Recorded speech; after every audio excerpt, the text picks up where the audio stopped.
அதாவது பாத்தீங்கன்னா ஒரு ஆண் பல பெண்களிடம் ஒரு பெண் பல ஆண்களிடம் தகாத பாதுகாப்பற்ற உடல் வச்சுக்கிறாங்கல்ல இதன் மூலமா எச்சரிக்கை பரவுது. அதான் சொல்றேன்.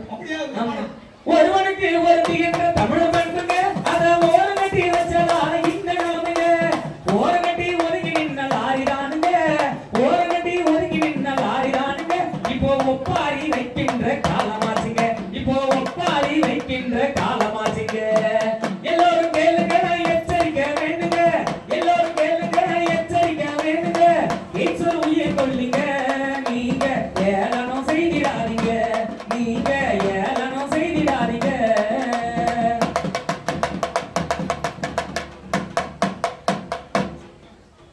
ஊர் மக்கள் எல்லோரும் எதை கேளுங்க நீங்க ஊசி போட்டு கொள்வதால ஈட்ஸ் பாருங்க.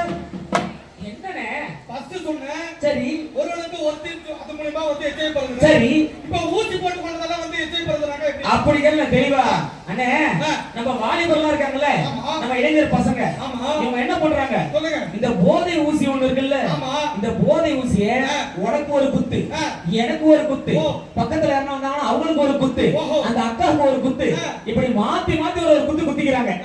முள் பொதுரு மர பொதுரு இல்ல என்ன ஆத்தங்கர வரும் கோத்தங்கர வரத்துல குத்துறாங்கல்ல ஒருத்தருக்கு எச்ஐவி தொற்று இருந்துச்சுன்னா அதே ஊசி எடுத்து இன்னொருத்தருக்கு குத்தும் போது இந்த ஊசி மேல எச்ஐவி பரவுதுங்க. அப்படி சொல்றேன். அதனாலதான் சொல்றேன் ஊர் மக்கள் எல்லாரும் எதை கேளுங்க நீங்க ஊசி போட்டு கொள்வதால ஈட்ஸ் பரவுங்க.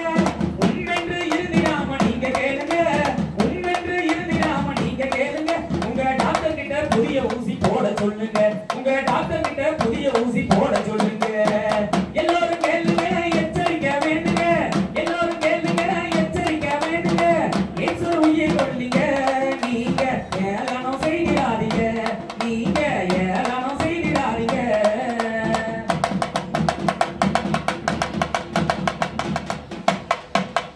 ஆபரேஷன் செய்வோருக்கு ரத்தம் ஏத்துங்க அது ஆய்வு செய்த ரத்தமான கேட்டு ஏத்துங்க. என்ன ஏண்டா ஃபர்ஸ்ட் தான் சொன்னேன் அதாவது பாதுகாப்பு இல்லாத உணவு பண்ணாக்கா வருதுன்னு சொல்லிட்டு சரி அடுத்து ஊசி வாங்க சொல்றேன் சரி இப்போ நான் ரத்தத்து மூலமா வந்து சொல்றேன் அப்படி கேளுங்க ஒருத்தர் வாகனத்துல போயிட்டு இருக்காங்க திடீர்னு அவங்களுக்கு விபத்து ஏற்படுது உடனே என்ன பண்ணணும் நம்ம ரத்தம் கொடுக்கணும் அவங்களுக்கு நம்ம என்ன பண்ணுவோம் என் சொந்தக்காரங்க அடிபட்டாங்க அவருக்கு மாமா முறையா வேணும் என் ரத்தத்தை ஏத்துங்க அதே குரூப் தான் நம்ம சொல்லிடும். அது ஆய்வு செய்யாத ரத்தத்தை ஏற்றும் போது என்ன ஆகுதுன்னு பாத்தீங்கன்னா ஒருத்தருக்கு இந்த ரத்தம் கொடுக்குற எச்சரிக்கை தொற்று இருந்துச்சுன்னா அதே ரத்தத்தை ஆய்வு செய்யாம அவருக்கு ஏத்தும் போது அவருக்கு எச்சரிக்கை பரவுது ரத்தத்தின் மூலமா. அப்படியா?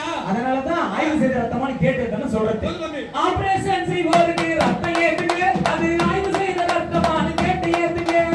ஆடி ஓடி நாடி நரம்பு கலந்து போகுங்க ஆடி ஓடி நாடி நரம்பு கலந்து போகுங்க அந்த ஆண்டவனும் விட்டுடுவா சத்தியதானுங்க அந்த ஆண்டவனும் விட்டுடுவா சத்தியதானுங்க.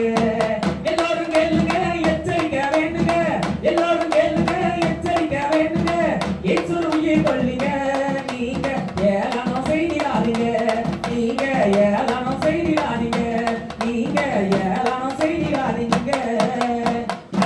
இது மட்டும் இல்ல எனக்கு எச்சை வந்துச்சு சரி என்ன போணும் அப்படி இல்ல நம்ம அரசு ஆரம்ப சுகாதார நிலையம் இல்ல அரசு மருத்துவமனை தாலுகா மருத்துவமனையில பாத்தீங்கன்னா நம்பிக்கை மையம் நம்பிக்கை மையம்னு ஒரு துறை இருக்கு. அந்த இடத்துல போனீங்கன்னா உங்களுக்கு எச்சை இருக்குதா இல்லையா ஒரு சொட்டு ரத்தத்துல டெஸ்ட் தான் பெஸ்ட். சரி சரி எனக்கு ஒருவேளை எச்சை இருந்து எனக்கு ஒண்ணும் பண்ண முடியாதா அண்ணே உங்களுக்கு அப்படி எச்சை தொற்று இருந்துச்சுன்னா வச்சுங்களேன் உங்களுக்கு வந்து ஏஆர்டி கூட்டு சிகிச்சை மருந்து மூலமா உங்க வாழ்நாளை நீடிக்க வைக்கிறாங்க. சுகர் பிபி சாப்பிடுறாங்க மாத்திரை ஆமா அதே மாதிரி உங்க வாழ்நாளை நீடிக்கிறதுக்கு ஏஆர்டி கூட்டு சிகிச்சை மருந்து மூலமா எச்சை வரதுக்கு முன்னாடி என்ன வரும் எச்சை வரதுக்கு முன்னாடி பால் வினை வரும். எப்படி பால் குடிச்சனால வரும் பால் குடிச்சா வராது இந்த தகாத உறவு வச்சுக்கிறோம்ல இதனால வந்து இந்த பால் வினை வரும். இதுக்கு அறிகுறிலாம் இருக்கு சொல்றேன் கேட்டுக்க. ஆண்களுக்கு பாத்தீங்கன்னா பிறப்புறுப்புல புண்ணு இருக்கும் சொட்டு சொட்டா சீழ்வடியும், ரெண்டு பக்கமா நெறி கட்டிட்டு இருக்கும், ஒண்ணுக்கு போகும்போது எரிச்சலா எரியும். இது ஆண்களுக்கு பால்வினை நோய்க்கான அறிகுறி. பெண்களுக்கு பாத்தீங்கன்னா அடிவயிறு வலிக்கும், துர்நாற்றத்தோட வெள்ளப்படம் தொடர்ச்சியா இருந்து நிறுத்தப்படியே இருக்கும், அவங்களுக்கு ரெண்டு பக்கமா நெறி கட்டிட்டு இருக்கும், முதுகு தண்டு வலிச்சபடியே இருக்கும். பெண்களுக்கு பால்வினை நோய்க்கான அறிகுறி. இதுக்கு வந்து நம்ம அரசு ஆரம்ப சுகாதார நிலையம் இல்ல மருத்துவ கல்லூரிகள் தாலுகா மருத்துவமனையில சுகவாழ்வு மையம் போனீங்கன்னா அது பால்வினை நோயை குணப்படுத்துறாங்க. அதை விட்டோம்னா எச்ஐவி மரத்துக்கு அதிகமா வாய்ப்பு இருக்குது. பால்வினை நோய்க்கு சுகவாழ்வு மையம். ஆமா. எச்ஐவிக்கு நம்பிக்கை மையம். ஆமா. ஓஹோ. அதனாலதான் தாய்மாருக்கு எச்ஐவி இருந்தா கர்ப்பிணி தாய்மார்களுக்கு ஒருவேளை எச்ஐவி தொற்று இருந்துச்சுன்னா இது அந்த குழந்தைக்கு பரவ அதிகமா வாய்ப்பு இருக்கு. அதனால ஒரு கர்ப்பிணி தாய்மார் பிரசவம் உடனே என்ன பண்றாங்க, அரசாங்க ஆஸ்பத்திரியில போய் பதிவு பண்ண சொல்றாங்க. பதிவு பண்ண உடனே அவங்களுக்கு எச்ஐவி தொற்று இருந்துச்சுன்னா அந்த குழந்தைக்கு எச்ஐவி பரவாம இருக்கிறதுக்காக நெவரோபின் அப்படின்னு ஒரு மருந்து மூலமா அந்த குழந்தை எச்ஐவி இல்லா குழந்தையா பெற்றெடுக்கிறாங்க. அப்படியா? ஆமாமே.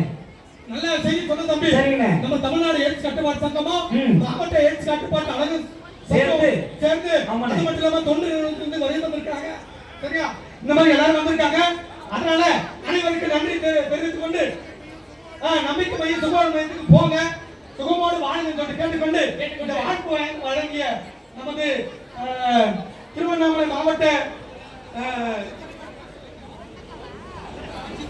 ஆட்சித்தலைவர் அவர்களுக்கும் எய்ட்ஸ் கட்டுப்பாட்டு சார்பாகவும் மற்றும் அனைவரும் சார்பாகவும் நன்றி கூறி விடைபெறுகிறோம். நன்றி.